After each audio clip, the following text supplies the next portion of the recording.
Hello guys, good morning! Nagbabalik ang inyong lingkod, Jomar Belorian na bayagin tabrod pero di pa'y pumaknak. Ayan guys, may share ako sa inyong tanim ko ngayon kasi galing ako sa aking garden, nagdidig ako, so napakalago na yung tanim kong porcelain. So ang itong porcelain na to guys ay napakaganda kasi napakaraming minerals na makukuha natin dito. Isa na rin yung ating omega-3 fatty acid.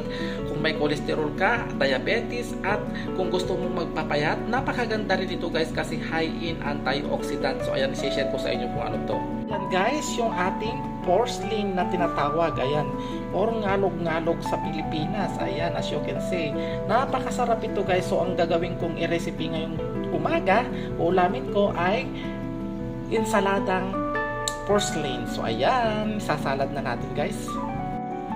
So yan na guys yung ating porcelain. In-blends ko lang siya guys kasi ang porcelain pwede rin ilagay sa vegetable salad, pwede rin ilagay sa munggo, sa sinigang na bangus. Napakasarap din. Pero ang pinaka-the best na ano guys na natikman ko na ay itong ating insalada. So ilalagay na natin yung mga ingredients na guys. Ayan, ang ating ginger.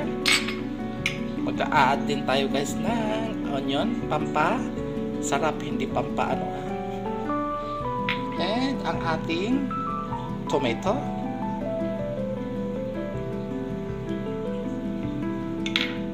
At mag-add tayo guys ng konting bechin naman para marinang naman.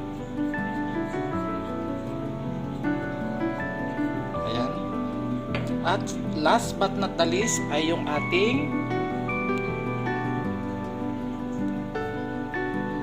bagoong. So yan, ito yung ating Ilocano bagoong. Medyo konti lang guys para ano lang, hindi maalat. So ayan, and mix well.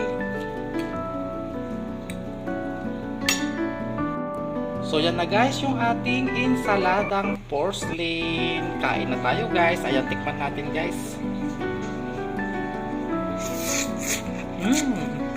Ang sarap.